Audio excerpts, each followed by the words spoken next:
Hello everyone, very welcome to step up academy. मेरा नाम है राहुल गुरुंग और जैसा कि आप लोगों को कहा गया था कि भैया पिछले लेक्चर में हम लोगों ने एटॉमिक स्ट्रक्चर के क्वेश्चन नंबर फर्स्ट से लेकर सॉल्व करके रखे हुए थे क्वेश्चन नंबर 20 को। नाउ बात कर लेते हैं पार्ट 2 की, जहां पर हम लोग क्वेश्चन सॉल्व करने वाले हैं 21 से लेकर कौन से 40 तक के। ठीक है, तो 20, 20 एंड 27 तीन पार्ट्स में इसको बनाकर रखा गया है। तो फटाफट से हम लोग देख लेते हैं कि भाई साहब इसके अंदर किस किस तरह के क्वेश्चन आने वाले हैं। ऐसे तो भैया एटॉमिक स्ट्रक्चर में सारे क्वेश्चन वैसे इजी ही है, कोई इतने ज्यादा डिफिकल्ट है नहीं। जैसा कि ये वाला क्वेश्चन ये बोलता है कि the mass of an electron अगर हो इतना और साथ ही साथ इसमें काइनेटिक एनर्जी हो आपके पास इतना, तो कैलकुलेट इट्स वेवलेंथ, इसकी वेवलेंथ फाइंड आउट कीजिए। भैया जी इजी क्वेश्चन। क्यों इजी क्वेश्चन? क्योंकि अगर आप बात करते हो काइनेटिक एनर्जी की, तो काइनेटिक एनर्जी क्या होता है आपके पास में 1/2 mv स्क्वायर, है ना। ये वाली कहानी हो जाएगी। साथ ही साथ में अगर आप लोगों को एक फॉर्मूला और याद होगा तो लैम्बडा इज इक्वल टू क्या होता है आपके पास में H अपॉन में mv, ये दो फॉर्मूले होते हैं। तो बस आई थिंक अब तो ये सॉल्व हो जाएगा। यहां से पहले आप चाहो तो v की वैल्यू निकाल सकते हो। सो v इज इक्वल टू कितना निकल जाएगा, ये जाएगा इधर पे 2 और यहां पर अगर स्क्वायर कर दिया तो आपके पास में जो वेलोसिटी v है, अच्छा इसको एक एक करके करते हैं यार, इतनी भी क्या जल्दी। यहां पे v स्क्वायर की वैल्यू क्या हो जाएगी, ये हो जाएगा twice of the kinetic energy which is divided by m, और ये सारी वैल्यू किस में आ जाएगी भाई साहब, अगली स्टेप में आ जाएगी रूट में, क्योंकि अगर आपको v की वैल्यू निकालना है तो ये v की वैल्यू इस तरह से आ जाएगी। ठीक है, अब देखो यहां पर अब ये सब आपके ऊपर डिपेंड करता है कि आप किस तरह से क्वेश्चन को हैंडल करते हो। वैसे चाहो तो यहां से इस तरह से भी हैंडल कर सकते हो कि सर अगर यहां से मुझे v की वैल्यू निकालनी पड़े तो वो क्या हो जाएगी मेरे पास में h अपॉन में लैम्बडा इंटू m। ठीक है, ये वाली वैल्यू भी हो जाएगी। बात तो एक ही है, चाहे कान इधर से पकड़ा जाए या फिर कान उधर से पकड़ा जाए, तो आपके पास में v इज इक्वल टू मिल जाएगा लैम्बडा इंटू m। वैल्यू चाहो तो प्लेस कर दो, तो आपके पास में v की जगह क्या आ जाएगा h स्क्वायर अपॉन में लैम्बडा का स्क्वायर इंटू m का स्क्वायर। और काइनेटिक एनर्जी भाई साहब आपके पास में ऑलरेडी दे के रखी गई है, जो कि आपके पास में दी गई है 3.0 into 10 to the power minus का 25 जूल। और यहां पर बात कर लेते हैं मास ऑफ द इलेक्ट्रॉन की, तो देखो यहां पर भी आपके पास में m आएगा, ये वाले m से ये वाले m एक कट जाएगा। सब कुछ आप यहां पर सॉल्व करके देखना, आपको अल्टीमेटली लैम्बडा की वैल्यू निकालनी है। तो भाई साहब जब आप यहां पर लैम्बडा की वैल्यू निकालोगे तो इसको उठाकर लेकर गए इधर, और आपके पास में क्या क्या बच जाएगा भैया, लैम्बडा की वैल्यू बचेगी 6.6 into 10 to the power minus का 34 जूल इंटू सेकेंड, ये होता है इसका फॉर्मूला। और इसका क्या चल रहा है, स्क्वायर चल रहा है। अपॉन में आपके पास में क्या आ जाएगा, ये वाली वैल्यू जो कि हो जाएगा 2 into 3.0 into 10 to the power minus का 25, जो कि चल रहा था आपके पास में जूल में। और साथ ही साथ में आपके पास में क्या रह जाएगा, मास ऑफ दी इलेक्ट्रॉन, जो कि देके रखा है कितना 9.1 into 10 to the power minus का 31। तो भाई साहब सारी वैल्यू देके रखी है, मैं डायरेक्ट आंसर बता देता हूं। तो भाई साहब जब आप इस सभी को सॉल्व करोगे तो वेवलेंथ जो निकल कर आ रही है वो आ रही है 8.9625 into 10 to the power minus का 7 मीटर। तो ये आपके पास में क्या हो जाएगा, वेवलेंथ निकल कर आ जाएगी। कुछ नहीं करना, सारी वैल्यू देके रखी, जस्ट सिंपली उसको ब्रेक डाउन करो, काटो पीटो खोलो घोलो लगा डालो। ठीक है तो ये आपके पास में क्या आ जाएगा, वेवलेंथ। जिसके पास में अच्छी खासी मेंटल एबिलिटी होगी तो वह इस तरह से फॉर्मूले को कन्वर्ट करके इसे इजीली बना सकता है। क्लियर हो गई बात, समझ में आ गया?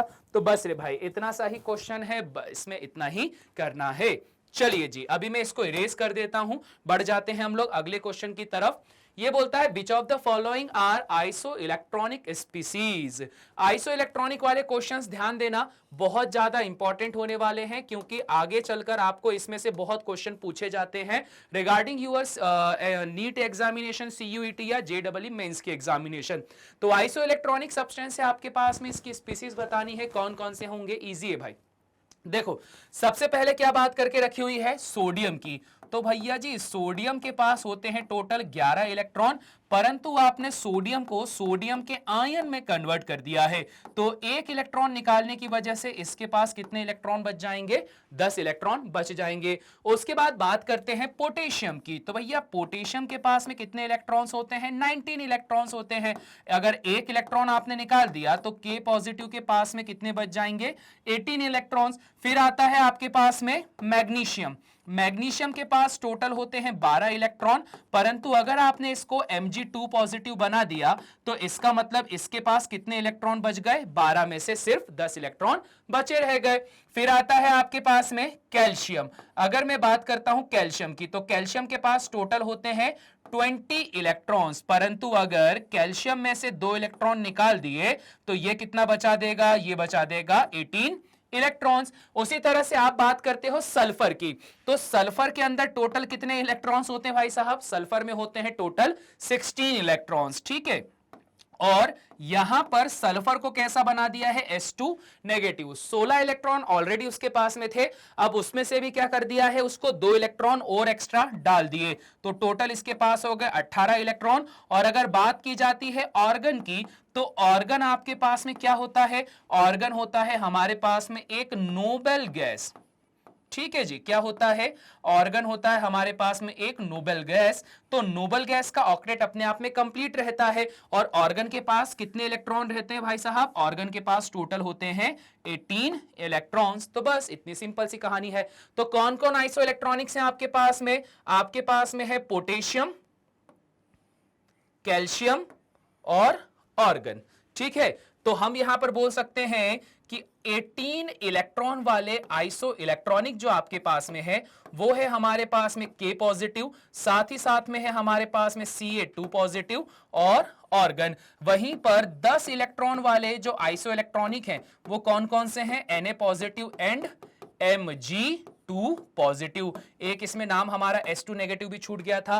तो ये क्या है? ये सारे आपके पास में होने वाले हैं आइसो इलेक्ट्रॉनिक, जिनका सिंपल सा मतलब ये होता है जिस किसी के पास में भी नंबर ऑफ इलेक्ट्रॉन्स क्या होते हैं? सेम होते हैं। ठीक है भाई साहब, क्लियर हो गई बात? पल्ले पड़ गया? समझ में आ गया? तो बस रे भाई ये वाली कहानी होने वाली है।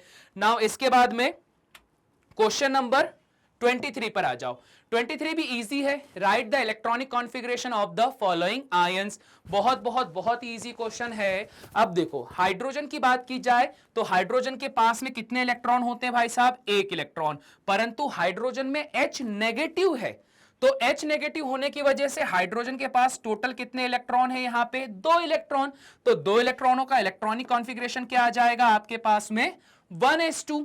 सोडियम के पास अभी देखा था हमने टोटल कितने इलेक्ट्रॉन होते हैं? 11, पर Na पॉजिटिव होने की वजह से 1 इलेक्ट्रॉन डोनेट कर दिया, तो इसके पास कितने इलेक्ट्रॉन बचे रह गए? 10 इलेक्ट्रॉन। अगर 10 इलेक्ट्रॉन बचे रह गए Na पॉजिटिव के पास में, तो इलेक्ट्रॉनिक कॉन्फ़िगरेशन होता है 1s2, 2s2 एंड 2p6। तो बस रे भाई ये हो गया इसका इलेक्ट्रॉनिक कॉन्फ़िगरेशन। तो देखो 6 और 4 10 इलेक्ट्रॉन बन चुके हैं। उसी तरह से अगर मैं बात करता हूं यहां पे फ्लोरीन की, अगर मैं बात करता हूं यहां पे ऑक्सीजन की, तो भाई साहब ऑक्सीजन में क्या है? O2 negative. जनरली अगर ऑक्सीजन की बात करता हूं तो ऑक्सीजन के पास होते हैं 8 इलेक्ट्रॉन्स, और यहां पे 8 के बाद इसने 2 और गेन कर लिए, क्योंकि -2 तब आता है जब 2 इलेक्ट्रॉन आप गेन कर लेते हो। तो 2 इलेक्ट्रॉन गेन करने की वजह से इसके पास में कितने इलेक्ट्रॉन आ चुके हैं? 10 इलेक्ट्रॉन। तो अगर इसके पास आ गए 10 इलेक्ट्रॉन, तो इसका इलेक्ट्रॉनिक कॉन्फ़िगरेशन भी कैसा होगा? सेम इसी की तरह होगा, जो कि होगा 1s2, 2s2 and 2p6। Fluorine की बात करते हैं तो जनरली फ्लोरीन के पास होते हैं 9 इलेक्ट्रॉन्स, पर इस फ्लोरीन ने 1 इलेक्ट्रॉन उधार ले लिया, तो इसके पास कितने हो गए? Total 10 electrons. तो इलेक्ट्रॉनिक कॉन्फ़िगरेशन क्या हो गया? 1s2, 2s2, 2p6। ठीक है, तो 6 और 4 10। अगेन इसके पास में भी कितने इलेक्ट्रॉन्स हो चुके हैं? 10 इलेक्ट्रॉन्स हो चुके हैं। इजी, क्लियर हो गई बात? चलो जी, नाउ क्वेश्चन नंबर 2 पे आते हैं। What are the atomic numbers of elements whose outer most electrons are represented by this. ठीक है, आउटर मोस्ट के बारे में बात कर दी गई है और यहां पर बोल के रखा हुआ है इनके एटॉमिक नंबर क्या होंगे। आप लोग को याद होगा इस तरह के जो क्वेश्चन सॉल्व करे जाते हैं वो सॉल्व करे जाते हैं एक टेक्निक से, जिसको कहा जाता है क्या? जिसको कहा जाता है आव बाव की सांप सीढ़ी। ठीक है, तो ऑफ बाउ रूल है और कुछ भी नहीं है। जहां पर आप लोग को याद होगा, मैंने आप ऑलरेडी इसको करवा के रखा हुआ है आपको, जो कि आपके पास में रहता है इस तरह से 1s 2s, फिर रहेगा आपके पास में यहां पे भाई साहब 3s। मतलब यह है कि किसी भी एटम के जो ऑर्बिट्स होते हैं ना, उसमें इलेक्ट्रॉन किस तरह से भरना होता है।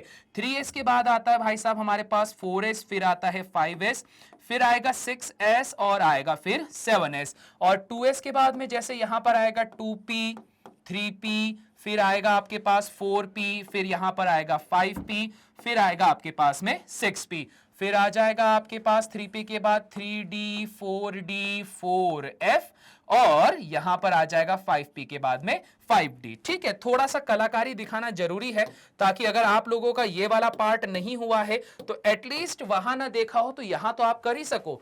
तो भाई साहब इसमें बना देते हम ऐसे छोटे छोटे से गोले, ताकि ये दिखने में थोड़ा सा अच्छा लग जाए और थोड़ा सा ये अट्रैक्टिव बन जाए और हमको पता चल जाए कि हम कहां पर इसमें एंटर करने वाले हैं। ठीक है, ये ऐसा, यहां पर भी ऐसा, यहां पर भी ऐसा, इधर पर ऐसा, इधर पर ऐसा एंड इधर पर ऐसा। अब देखो ऑफ-बाउ का रूल क्या बोलता है कि सबसे पहले जो इलेक्ट्रॉन्स जाएंगे वो किसके पास में जाएंगे, वो सबसे पहले जाएंगे 1s के पास में। जब 1s को 2 इलेक्ट्रॉन मैक्सिमम मिल जाएगा, देन उसके बाद में यहां चालू होगा रिपीटेशन, और रिपीटेशन होने के बाद में ये कहां पर जाएगा, ये जाएगा हमारे पास में 2s।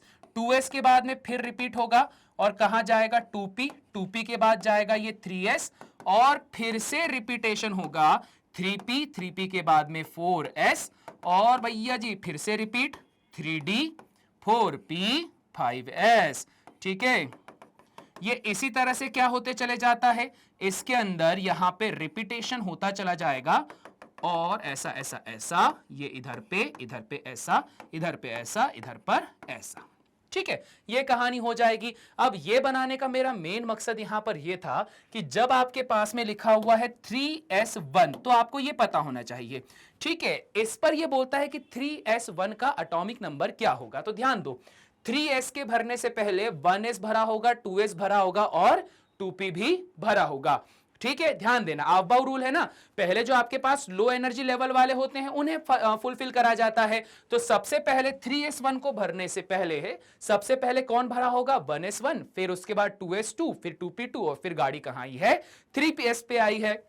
1s में जाएंगे 2 इलेक्ट्रॉन, 2s में जाएंगे 2, 2p में कितने जाएंगे 6, और सब बचने के बाद कहां जाएगा 3s में। इस वजह से हम यहां पर बोलेंगे कि भैया इलेक्ट्रॉनिक कॉन्फ़िगरेशन जो निकल कर आया था वो आया था 1s2 2s2 2p6 और 3s1।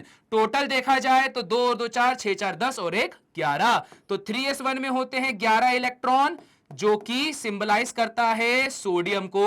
और अगर यहां पर बात की जाए सोडियम की, तो भैया एटॉमिक नंबर भी कितना होता है इसका एटॉमिक नंबर भी होता है 11। सेम उसी तरह से भैया 2p3, तो 2p3 को भरने से पहले 1s2 और 2s2 भरना जरूरी है। सो इसी बात पर क्या हो जाएगा, जब 2p3 को भरोगे तो 2p3 को भरते टाइम पर आप लिखोगे यहां पे 1s2 2s2 एंड 2p3। तो 3 और 4 कितने हो गए हमारे पास में, टोटल हो गए यहां पे 7 इलेक्ट्रॉन। तो 2p3 तक जाने से पहले हम लोगों ने भरे हैं 7 इलेक्ट्रॉन, और 7 इलेक्ट्रॉनों का सिस्टम किस में पाया जाता है, नाइट्रोजन पे, जिसका एटॉमिक नंबर भी कितना हो जाता है आपके पास में 7। फिर बात कर लेते हैं यहां पे 3p5 की। 3p5 की बात करते हैं तो 3p को भरने से पहले 1s 2s 2p और 3s को भरना जरूरी है। सो ये हो जाएगा 1s2 2s2, फिर आएगा 2p6, फिर आएगा 3s2, और फिर क्या आ जाएगा 3p5। कितने इलेक्ट्रॉन हुए, 6 और 4 10, 10 और 2 हो गए 12, और 5 17। तो यहां पर टोटल आपके पास में है 17 इलेक्ट्रॉन्स, और 17 इलेक्ट्रॉन्स जो होते हैं वो पाए जाते हैं क्लोरीन में। इसी वजह से क्लोरीन का जो एटॉमिक नंबर होता है वो भी कितना होता है 17। तो इसका मतलब क्या हुआ, 3s1 आपके पास रिप्रेजेंट करता है सोडियम को, 2p3 रिप्रेजेंट करता है नाइट्रोजन को, वहीं पर 3p5 रिप्रेजेंट करता है किसे, क्लोरीन को। तो बस रे भाई इजी, सिर्फ इतना सा ही करना था इसके अंदर और इजीली ये सॉल्व हो जाएगा। नाउ बात कर लेते हैं थर्ड वाला, which atom are indicated by the following configuration. कौन सा ऐसा एटम होगा जो फॉलोइंग कॉन्फ़िगरेशन के द्वारा यहां पे रिप्रेजेंट किया जाता है। बहुत इजी है रे भाई, बहुत इजी। इसको वैसे याद करने की एक टेक्निक होती है ये आपके पास में जो ये दे के रखा हुआ है ना, तो बेसिकली ये आपके पास नोबल गैसेस की इंफॉर्मेशन दे के रखी हुई है। अब देखो भाई साहब, नोबल गैसेस की इंफॉर्मेशन में बता देता हूं। जैसे आपके पास में हीलियम, नियॉन और ऑर्गन दे के रखा हुआ है, तो ये होता है आपके पास में हेमंत, नीमा और कृष। ठीक है, ये इसका वैसे याद करने का छोटा सा तरीका रहता है, हेमंत, नीमा और कृष।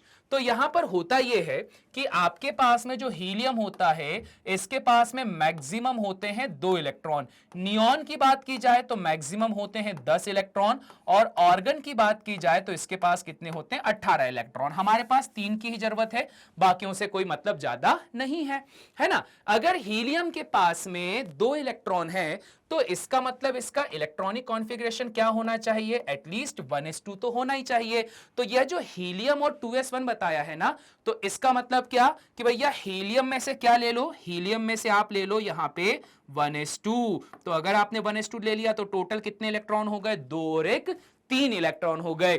तो 3 इलेक्ट्रॉन किसको रिप्रेजेंट करते हैं भैया, यहां रिप्रेजेंट करते हैं ये लिथियम को, क्योंकि लिथियम का एटॉमिक नंबर कितना होता है, 3। फिर है नियॉन, नियॉन के पास में कितने इलेक्ट्रॉन होते हैं, 10। 10 के ऊपर कितने इलेक्ट्रॉन गए, नियॉन की बात की जाए तो 10 इलेक्ट्रॉन है ना। 10 इलेक्ट्रॉन का मतलब क्या होगा सर, 10 इलेक्ट्रॉन का मतलब होता है ये सिस्टम है 1s2 2s2 and 2p6।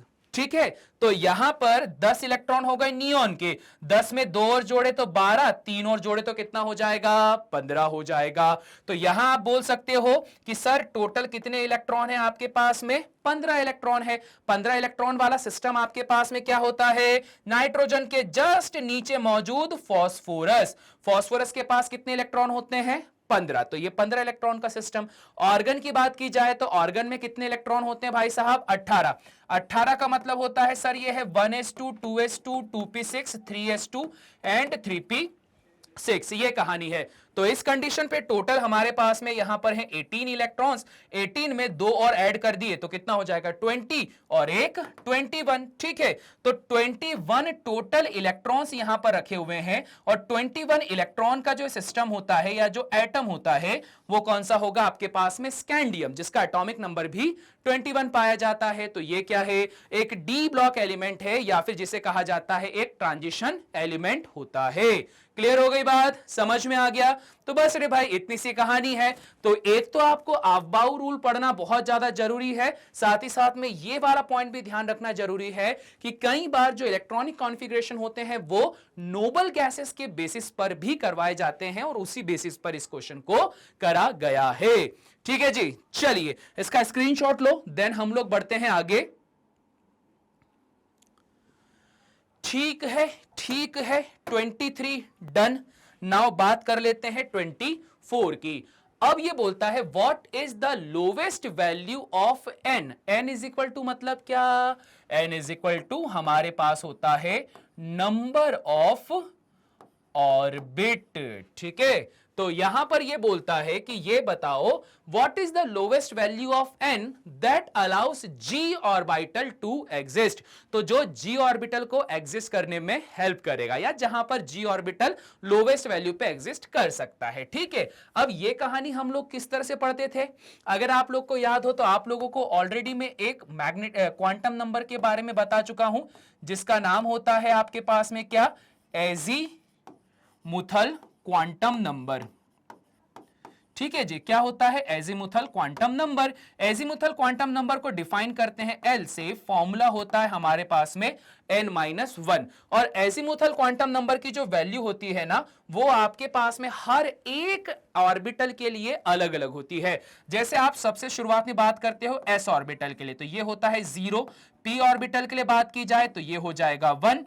d के लिए बात की जाए 2, और f के लिए बात की जाए तो ये हो जाएगा आपके पास में क्या, 3 हो जाएगा। उसी तरह से अगर मैं बात करता हूं एसपीडीएफ के लिए, है ना, एसपीडीएफ के बाद में कौन सा आता है रे भाई, एसपीडीएफ के बाद में आ जाएगा आपके पास में जी। जी के लिए कितना हो जाएगा आपके पास में, 4 हो जाएगा। अगर आपके पास में जी के लिए ये वैल्यू होती है 4, तो इसका मतलब क्या सर, G के लिए 4 वैल्यू जो निकल कर आई है ना, तो ये 4 वैल्यू किसकी है सर, ये 4 वैल्यू है L की। तो हम यहां पर बोलेंगे सर L की वैल्यू हो गई 4 इज इक्वल टू n-1, जहां से n की वैल्यू कितनी हो जाएगी 4 + 1, तो n इज इक्वल टू हमारे पास में आता है 5। और अगर n इज इक्वल टू 5 आया तो इसका मतलब क्या हो जाएगा, इसका मतलब ये होगा कि जो लोवेस्ट वैल्यू होगी n की, वो कहां पर एग्जिस्ट करेगी, वो एग्जिस्ट करेगी 5th ऑर्बिट पर। ठीक है जी, चलिए क्वेश्चन नंबर 24 हो चुका है हमारे पास में, डन। नाउ बात कर लेते हैं क्वेश्चन नंबर 25 की। क्वेश्चन नंबर 25 बोलता है an electron is in one of the third orbital. अगर आपके पास में मौजूद जो इलेक्ट्रॉन है, अगर ये मौजूद होता है थर्ड ऑर्बिटल के अंदर, तो give the possible value of NLM for this electron. Okay जी, इजी है। थर्ड ऑर्बिट की बात करते हैं तो याद रखना, अच्छा थर्ड ऑर्बिटल के बारे में बोल के रखा है, थर्ड भी नहीं बोल के रखा है, 3D ऑर्बिटल के बारे में बोल के रखा हुआ है। तो 3D ऑर्बिटल को अगर डिकोड करा जाए तो यहां पर लिखा हुआ 3 किसको बताता है, ये बताता है हमारे पास में प्रिंसिपल क्वांटम नंबर को। कृपया इस बात का ध्यान रखें। तो ये बता रहा है हमारे पास में प्रिंसिपल क्वांटम नंबर को। और जो आपके पास में मौजूद है D, ये किसको रिप्रेजेंट करेगा, ये जो D है ये रिप्रेजेंट करता है ऑर्बिटल को, जिससे कि आप यहां पे एजिमुथल क्वांटम नंबर को इजीली निकाल सकते हो, है ना। तो यहां से क्या निकल कर आ जाएगा हमारे पास में, ये निकल कर आ जाएगा आपके पास एजिमुथल क्वांटम नंबर। तो बस रे भाई, कितना आसान सा हो गया। अब फॉर्मूले आप लोगों को पता ही होंगे कि किस तरह से इसको निकालना होता है। अगर आपके पास में principal quantum number n is equal to आ रहा है 3, तो इसी बेसिस पर अगर मैं बात करता हूं एजीमुथल क्वांटम नंबर की, तो azimuthal quantum number L is equal to क्या हो जाता है n-1, that is 3 - 1 is equal to कितना आ जाएगा आपके पास में 2 आ जाता है। ठीक है, और अगर आपके पास में एजीमुथल क्वांटम नंबर 2 आया है, तो यहां पे 2 का जो मतलब निकल कर आता है वो क्या निकल कर आएगा, L is equal to 2 represent करेगा D ऑर्बिटल को, है ना। ये वाली कहानी आ गई। और उसके बाद में चलो L की वैल्यू भी हमारे पास में आ गई 2, और इसके बाद में जो लास्ट चीज आती है वो क्या आती है M, जो कि होता है आपके पास में मैग्नेटिक क्वांटम नंबर। तो जब कभी भी एजीमुथल क्वांटम नंबर से हम लोग यहां पे मैग्नेटिक क्वांटम नंबर को फाइंड आउट करते हैं, ठीक है जी, ध्यान रखना क्या करा जा रहा है। हम लोग अगर यहां से मैग्नेटिक क्वांटम नंबर को फाइंड आउट करते हैं, तो मैग्नेटिक क्वांटम नंबर का फॉर्मूला क्या होता है, ये होता है हमारे पास में 2l + 1, है ना। तो अब हो गया इजी। अगर आप 2l + 1 बनाते हो तो आपको क्या मिलेगा, 2 × 2 + 1, दैट मींस यहां पर आंसर आ जाएगा आपके पास में 5। परंतु कृपया इस बारे में ध्यान रखा जाए कि अगर आपके पास में मैग्नेटिक क्वांटम नंबर 5 आता है, तो इसका मतलब क्या होता है कि आपके ऑर्बिटल के अंदर भैया 5 डब्बे, या बोला जाए 5 ऐसे कमरे हैं जहां पर आप इलेक्ट्रॉन को फिल कर सकते हो। तो मैग्नेटिक क्वांटम नंबर 5 आने का मतलब यह है कि भैया जी हमारे पास में डी ऑर्बिटल के हैं ये 5 डब्बे, और इन 5 डब्बों में अगर हम लोग नामकरण करते हैं तो बीच वाला हो जाएगा 0, राइट हैंड साइड वाले आएंगे प्लस में, और लेफ्ट हैंड साइड वाले किस में आ जाएंगे, माइनस में। तो ये हो जाएगा 0 + 1 + 2, एंड ये हो जाएगा -1 एंड -2। तो बस रे भाई, इतनी सी कहानी है। इसी कहानी के बेसिस पर आप बता सकते हो कि 3D के लिए मैग्नेटिक क्वांटम नंबर हो जाएगा 3, साथ ही साथ में जो आपके पास में एजीमुथल है वो हो जाएगा 2, और मैग्नेटिक क्वांटम नंबर आपके पास में क्या हो जाएगा 5, और 5 में भी इसका मतलब होता है -2 - 1 0 + 1 या +2। क्लियर हो गई बात, समझ में आ गया। तो ये आपके पास में कौन सा क्वेश्चन हुआ, ये हुआ क्वेश्चन नंबर 25। ठीक है, इजी क्वेश्चन है, बहुत बहुत बहुत ही ज्यादा इजी क्वेश्चन है, कुछ एक्स्ट्रा काम नहीं है इसमें। क्वेश्चन नंबर 26 पे आ जाते हैं। तो क्वेश्चन नंबर 26 बोलता है कि हमारे पास में एक एटम है of an element contains 29 electrons. हमारे पास एक ऐसा एटम है जो कि 29 इलेक्ट्रॉन्स को कंटेन करता है, और यहां पर 35 क्या है, न्यूट्रॉन्स प्रेजेंट है। ओके जी, अच्छा है भैया, चैप्टर क्वेश्चन बहुत बहुत सही है।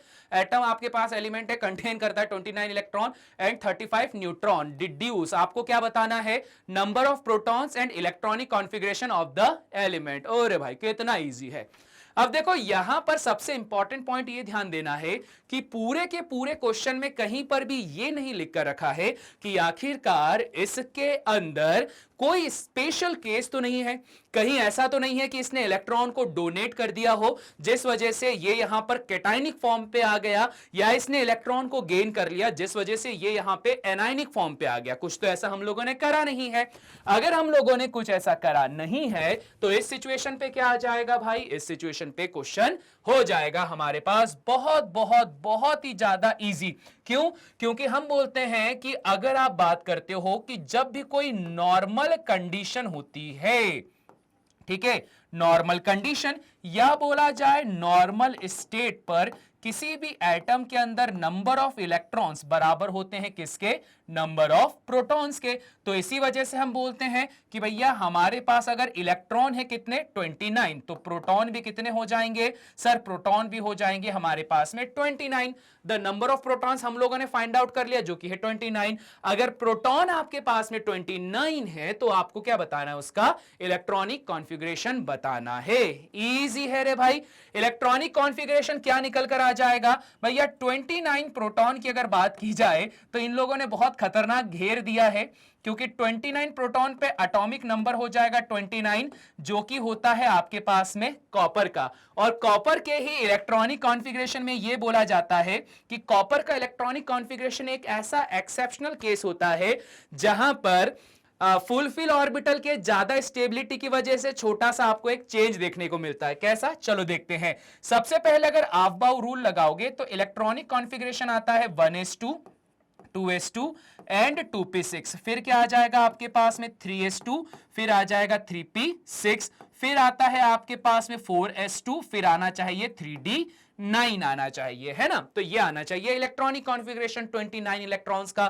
पर इशू यहां पर ये है कि 4s 2 इलेक्ट्रॉन पर फुलफिल्ड है और 1 इलेक्ट्रॉन पे हाफ फिल्ड है। वहीं d ऑर्बिटल की बात करते हैं तो 9 पे क्या है, ये यहां पे ना ही फुलफिल है ना ही हाफ फिल है। तो कंडीशन देखो किस तरह की बना के रखी गई है।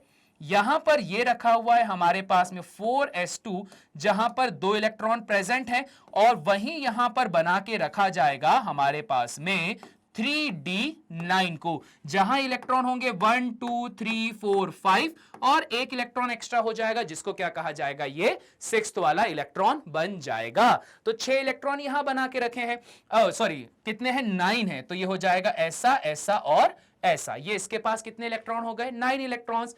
अब देखो ये है कि कोई भी ऑर्बिटल या तो हाफ फील्ड में स्टेबल है या फुल फील्ड में स्टेबल है। इसको बस 1 इलेक्ट्रॉन और मिल जाए तो ये फुलफिल हो जाएगा, जिस वजह से यहां 4s में से 1 इलेक्ट्रॉन हम कहां डाल देंगे, यहां डाल देंगे। जैसे ही 1 इलेक्ट्रॉन यहां डालोगे तो 4s तो हाफ फील्ड हो जाएगा जो कि स्टेबल है, साथ ही साथ में 3d भी क्या हो जाएगा, फुलफिल हो जाएगा, जो अगेन आपके पास स्टेबल है। इसी वजह से जो इसका सही वाला इलेक्ट्रॉनिक कॉन्फ़िगरेशन होता है वो क्या हो जाएगा, वो हो जाएगा 1s2 2s2, फिर आ जाएगा आपके पास में 2p6, फिर आएगा आपके पास में 3s2, फिर आएगा आपके पास में 3p6, फिर आ जाएगा 4s2 की जगह क्या, 4s2 की जगह आ जाएगा 4s1 एंड 3d10। तो ये वाली लाइन ध्यान रखना, यहां पर स्पेशली उन लोगों ने ये क्वेश्चन इसलिए बना के रखा है बिकॉज ये 29 प्रोटॉन के साथ में किसको रिप्रेजेंट करता है, कॉपर को। और कॉपर एक ऐसा एक्सेप्शनल केस आता है जहां पर डी ऑर्बिटल को ज्यादा स्टेबलाइज करने के लिए हम 9 इलेक्ट्रॉन से उसमें 10 इलेक्ट्रॉन बना देते हैं। क्लियर हो गई बात, समझ में आ गया। चलिए जी, इसका स्क्रीनशॉट लीजिए ताकि हम लोग गाड़ी को आगे बढ़ा सकें, ठीक है। चलो क्वेश्चन नंबर 26 हो चुका है हमारे पास में, डन। बात कर लेते हैं क्वेश्चन नंबर 27 की। Give the number of electrons in species H2 positive, H2 and O2 positive. अरे इजी है रे, बहुत बहुत बहुत बहुत ज्यादा इजी है। अगर मैं बात करता हूं एक हाइड्रोजन की, तो एक हाइड्रोजन में होता है 1 इलेक्ट्रॉन, तो भाई साहब H2 के अंदर कितने होने चाहिए, 2 इलेक्ट्रॉन। परंतु यहां पर एक ट्विस्ट आया है कि H2 के ऊपर क्या लगा दिया है, पॉजिटिव। पॉजिटिव लगाने का मतलब होता है 1 इलेक्ट्रॉन डोनेट कर दिया, तो 2 इलेक्ट्रॉन थे, 1 डोनेट कर दिया, तो कितना बच गया उसके पास में, मात्र 1 इलेक्ट्रॉन। ठीक है, तो ये हो गया इजी।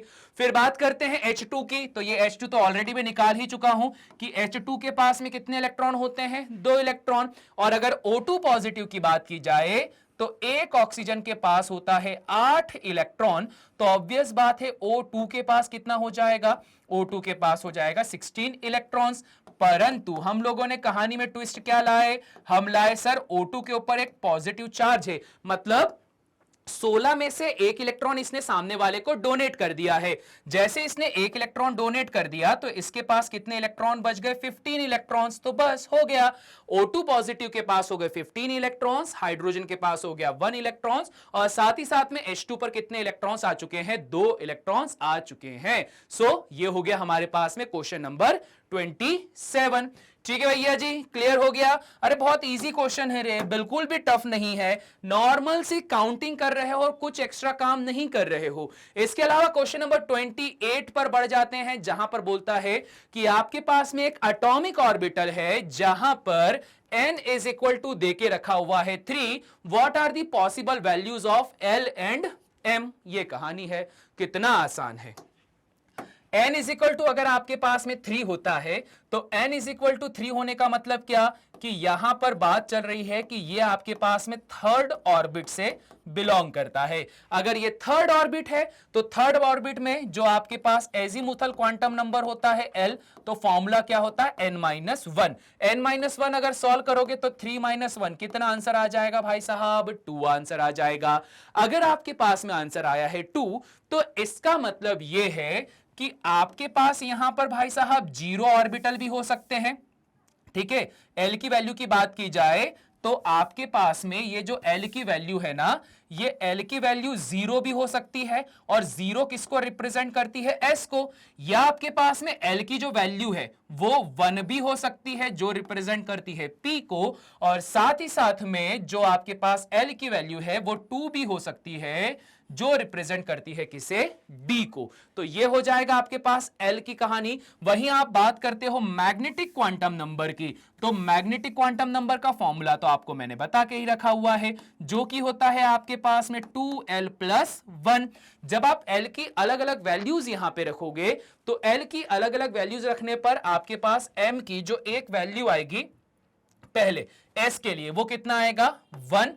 अगर आप 1 रखते हो तो कितना आएगा, 3, और अगर आप 2 रखते हो तो कितना आ जाएगा, 5। ये कहानी आ जाएगी M की। और अगर आपके पास में M की वैल्यू 1 है तो इसका मतलब आपके पास में सिर्फ एक डब्बा, जिसके अंदर हम ये बोलते हैं कि इस डब्बे का, चलो नाम बाद में देंगे, 3 है, तो यहां पर आपके पास में ये 3 बॉक्स बन जाएंगे जहां इलेक्ट्रॉन को फिल किया जाएगा, और यहां आपके पास टोटल 5 बॉक्स बन जाएंगे, 2, 3, 4 और 5। अगर इसके अंदर मैं नंबरिंग की बात करता हूं तो नंबरिंग कैसे दी जाती है, जो एक इकलौता S होता है इसे मिलता है 0, इसे मिलेगा 0, ये +1 -1, ये होगा 0, यहां आएगा +1 +2, यहां आएगा -1 एंड -2। ये वाली कहानी आ जाएगी। तो ये सिचुएशन किसके लिए रहेगी, ये सिचुएशन रहेगी फर्स्ट वाले के लिए। तो बस रे भाई इतना इजी है।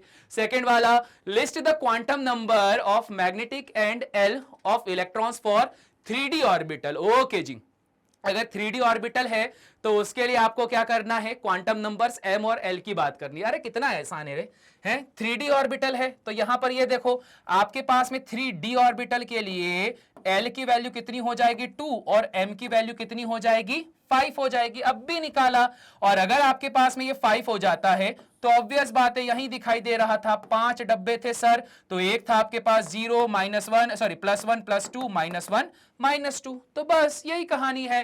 फिर which of the following orbitals are possible, इसमें से कौन सा इलेक्ट्रॉन ऑर्बिटल पॉसिबल होगा। अब देखो 1p इज नॉट पॉसिबल, क्योंकि पहले वाले ऑर्बिट में सिर्फ और सिर्फ क्या होता है, s होता है। इसके अलावा बात करते हैं क्या सेकंड पॉसिबल होगा, सर बिल्कुल पॉसिबल होगा। सेकंड ऑर्बिटल में 2 में s भी होता है, p भी होता है, परंतु क्या थर्ड में f पॉसिबल है, सर पॉसिबल ही नहीं है।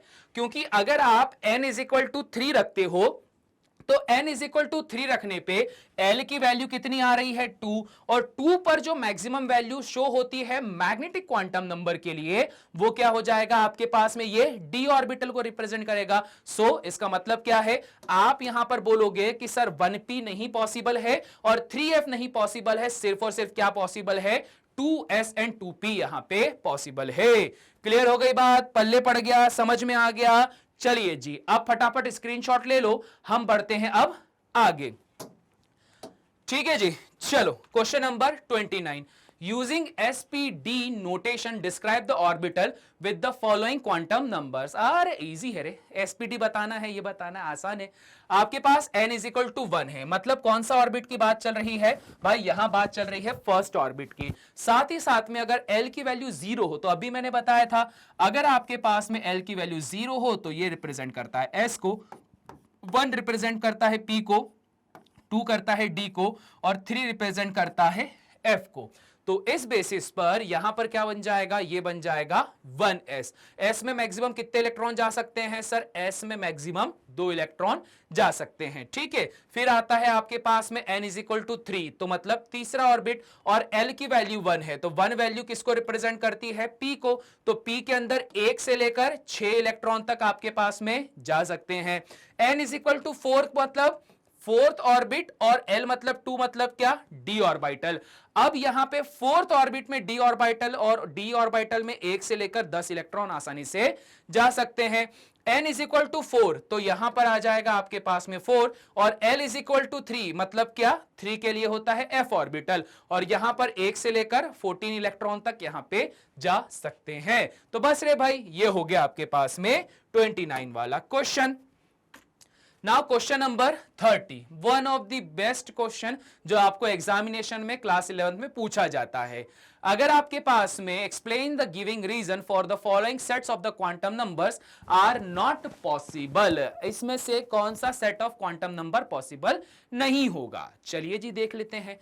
अगर आप बात करते हो n इज इक्वल टू 0, तो n रिप्रेजेंट करता है प्रिंसिपल क्वांटम नंबर को, और यहां पर n रिप्रेजेंट करता है ऑर्बिट को। और भाई साहब, एटम में 0 ऑर्बिट जैसी कोई चीज नहीं होती है, होगा तो एक या अनेक, या फिर 0 तो पॉसिबल है ही नहीं। तो n इज इक्वल टू 0 कभी होता ही नहीं है, इस वजह से पहला वाला आंसर पूरी तरह से गलत होने वाला है। सेकंड वाले की बात करते हैं, तो सर सेकंड वाले में n की वैल्यू 1 है, मतलब फर्स्ट ऑर्बिट, L की वैल्यू क्या है आपके पास में 0, L की वैल्यू 0 किसको रिप्रेजेंट करती है, s ऑर्बिटल को, और s ऑर्बिटल में मैग्नेटिक क्वांटम नंबर कितना आ रहा है, 0, मतलब बिल्कुल सही सर, s ऑर्बिटल में एक डब्बा तो होता ही होता है।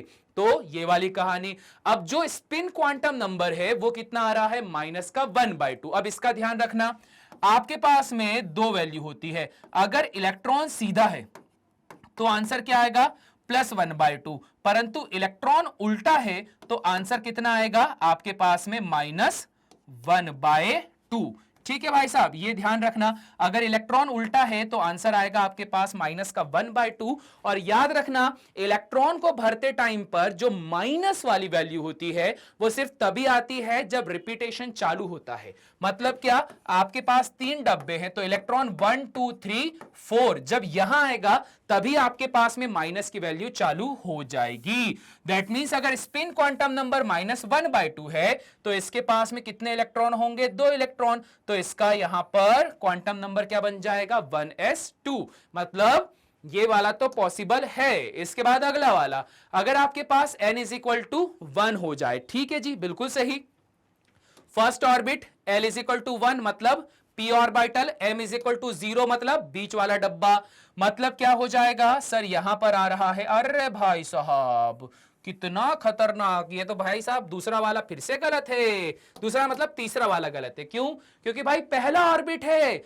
पहले ऑर्बिट में सिर्फ और सिर्फ s आ सकता है, क्योंकि एजीमुथल क्वांटम नंबर क्या होता है, n-1, और अगर n की वैल्यू 1 रखोगे तो 1 - 1 0 ही आएगा, ये वाला तो कभी पॉसिबल नहीं हो पाएगा, तो ये गायब। अब सर क्या ये पॉसिबल है, हां सर ये पॉसिबल है, क्योंकि इस बार आप कहां आते हो, सेकंड ऑर्बिट पे। तो जब आप आते हो यहां पर सेकंड ऑर्बिट पे, तो L इज इक्वल टू 1 का मतलब होता है p ऑर्बिटल, और m इज इक्वल टू 0 का मतलब क्या sir, m is equal to 0 का मतलब ये होता है कि p ऑर्बिटल में होते हैं 3 ब्लॉक्स, जिसमें ये होता है 0, ये होता है +1, और ये क्या होता है, -1। अब यहां ms की वैल्यू कितनी है, या जो स्पिन क्वांटम नंबर है, -1/2, -1/2 कहां गया है, 0 में, तो इस वजह से क्या होगा, पहले सबको एक एक इलेक्ट्रॉन मिलेगा सीधा, 1 2 3, उसके बाद इलेक्ट्रॉन मिलेगा उल्टा, 0 पे आखिरी इलेक्ट्रॉन गया है जो कि माइनस का 1/2 है, तो यहां पर टोटल कितने इलेक्ट्रॉन है 5, तो इसलिए क्या आ जाएगा आपके पास में 2p5, ये इसका आंसर हो जाएगा। सेम उसी तरह से अगर बात कर लेते हैं भाई साहब अगले की, तो n इज इक्वल टू 3 पे l is equal to 3 possible नहीं है, क्योंकि सर फॉर्मूला ये रहा, l is equal to 3 minus 1 अगर आप करते हो तो 3 माइनस 1 कितना आता है सर 2 आता है, 3 तो पॉसिबल ही नहीं होगा। सो इस वजह से जो फिफ्थ वाला है वो तो कैंसिल हो गया। नाउ बात कर लेते हैं यहां पर क्वेश्चन नंबर 5 की, तो 6 की, तो n is equal to 3, l is equal to 1, ठीक है भैया, पॉसिबल है, no doubt, n is equal to 3 है, l इज इक्वल टू 1 है, तो l इज इक्वल टू 1 किसको रिप्रेजेंट करता है, p ऑर्बिटल को। तो यहां पर इलेक्ट्रॉनिक कॉन्फ़िगरेशन जब आप इसके ऑर्बिटल को क्वांटम नंबर में कन्वर्ट करोगे तो क्या मिलेगा, पहले तो सर पहले मिलेगा 3p के बाद में m क्या है आपके पास में 0, m 0 होने का मतलब क्या कि सर ये जो आपने डब्बा बनाकर रखा हुआ है, तो यहां पर डब्बे में 0 प्लस 1 और माइनस 1, यहां पर वैल्यू कितनी आ रही है सर, यहां पर वैल्यू आ रही है प्लस का 1/2, प्लस का 1/2 किसके लिए रहता है, सीधे वाले के लिए, तो 1 2, मात्र यहां पे 2 इलेक्ट्रॉन ही जाएंगे और 2 इलेक्ट्रॉनों की वजह से क्या बन जाएगा, ये प्लस 1/2 बन जाएगा। क्लियर हो गई बात, तो बस रे भैया इतना करना है। चलिए जी, अब देखो भाई साहब, अब बढ़ जाते हैं हम लोग अगले क्वेश्चन की तरफ, जहां पर अगेन क्वांटम नंबर का क्वेश्चन आया है। ठीक है जी, चलिए क्वेश्चन नंबर 31 पर बात करते हैं। How many electrons in an atom may have the following quantum number. Okay ji, आपके पास में फोर्थ ऑर्बिट और ms माइनस 1/2, इसको लेकर कितने इतने इलेक्ट्रॉन होंगे जिनके अंदर सेम क्वांटम नंबर पाया जाएगा। ठीक है, इजी है। अगर यहां पर बोला जाए कि ये फोर्थ ऑर्बिट पे हैं, तो फोर्थ ऑर्बिट में टोटल कितने इलेक्ट्रॉन होते हैं, किस फॉर्मूले से पता चलता है, ये पता चलेगा आपको 2n स्क्वायर से, तो ये हो जाएगा 2 इंटू 2 का स्क्वायर, तो सॉल्व करने पर, सॉरी 2 इंटू 2 का स्क्वायर बोल रहा हूं, 2 इंटू 4 का स्क्वायर। ठीक है, 2 इंटू 4 का स्क्वायर करा तो आपके पास में कितने इलेक्ट्रॉन्स आ चुके हैं, आपके पास आ चुके हैं टोटल 32 इलेक्ट्रॉन्स। और अगर आपके पास में 32 इलेक्ट्रॉन्स आ चुके हैं तो हम लोगों को पता है कि फोर्थ ऑर्बिट में अगर 32 इलेक्ट्रॉन्स हैं तो इन 32 इलेक्ट्रॉन्स में से जो 16 इलेक्ट्रॉन्स होंगे वो आपके पास में होंगे क्लॉकवाइज। दैट मींस इसका जो स्पिन क्वांटम नंबर होगा वो कितना हो जाएगा, प्लस का 1/2, और 16 ऐसे इलेक्ट्रॉन्स होंगे जिसका आपके पास वैल्यू क्या होगा, माइनस का 1/2। तो इस वजह से अगर बात करते हो तो यहां पर आंसर कितना हो जाएगा, 16 इलेक्ट्रॉन्स जिनके अंदर माइनस 1/2 वैल्यू आने वाली है। ठीक है, अगला क्वेश्चन, अगर आपके पास में n इज इक्वल टू 3 और l इज इक्वल टू 0 देके रखा हुआ है, तो इस सिचुएशन पे हम लोग यहां पर ये बोलते हैं कि अगर ये थर्ड ऑर्बिट है और l इज इक्वल टू 0 किसको रिप्रेजेंट करता है भाई साहब, l is equal to 0 represent करता है यहां पे s ऑर्बिटल को, और s ऑर्बिटल में मैक्सिमम कितने इलेक्ट्रॉन्स जा सकते हैं भाई साहब, s ऑर्बिटल में मैक्सिमम 2 इलेक्ट्रॉन्स जा सकते हैं, है ना। तो इस कंडीशन के रिगार्डिंग अगर बोलता हूं कि n इज इक्वल टू 3 और l इज इक्वल टू 0 में 3s2 बन जाएगा, मतलब यहां पर मैक्सिमम 2 इलेक्ट्रॉन प्रेजेंट होने वाले हैं। ठीक है भाई साहब, क्लियर हो गई बात, समझ में आ गया, तो बस रे भैया जी इतनी सी कहानी है ना, इसको भी इरेज कर देते हैं, हम लोग बढ़ जाते हैं क्वेश्चन नंबर 32 पे। क्वेश्चन नंबर 32 बोलता है, show that the circumference of Bohr orbit for the hydrogen atom. Okay जी, सर्कमफ्रेंस आपके पास में क्या होती है, सर्कमफ्रेंस होती है हमारे पास में 2πr, ठीक है, is integral multiple of the de Broglie wavelength, मतलब 2πr is equal to n lambda. हम लोगों को ये क्या करना है, प्रूफ करके बताना होगा, associated with the electron revolving around the orbit. तो कोई बड़ी बात नहीं है, आप लोगों को 2πr is equal to n lambda यहां पे प्रूफ करके बता देना है, इजी है रे भाई। हम लोग यहां पर बोलेंगे कि हम लोगों को पता है कि जब कभी भी कोई इलेक्ट्रॉन किसी सर्कुलर पाथ पर मूव करता है, किसके अंदर, जो बोहर ऑर्बिट था उसके अंदर, तो ऐसी सिचुएशन पे हमारे पास में क्या कहानी होती है, हम यहां पर बात करते हैं एंगुलर मोमेंटम की। तो जब कभी भी हम यहां पर एंगुलर मोमेंटम की बात करते हैं तो किसी इलेक्ट्रॉन के द्वारा चला गया जो एंगुलर मोमेंटम होता है वो आपके पास में क्या आ जाएगा, ये आ जाता है mvr which is equal to N H upon में 2 पाई। ठीक है, ये ध्यान रखना, ये वाली वैल्यू आपके पास में आ जाती है। और जैसे ही आपके पास में ये वाली वैल्यू आ जाती है, इसको हम लोग नाम दे देते हैं इक्वेशन नंबर 1।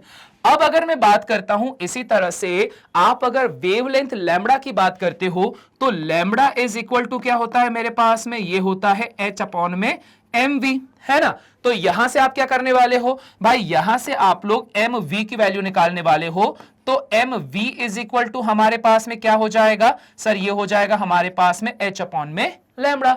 तो बस कितना इजी है रे, यहां पर जो mv is equal to h upon में लैम्बडा निकला, उसकी वैल्यू इस वाले mv पे आपको क्या कर देना है, पुट कर देना है। जैसे आप वैल्यू को यहां पर पुट कर दोगे तो पुट करने पर आपको क्या मिल जाएगा, यहां आपको मिल जाएगा h अपॉन में लैम्बडा मल्टीप्लाइड बाय r, और यहां पर क्या मिल जाएगा n h अपॉन में 2 पाई।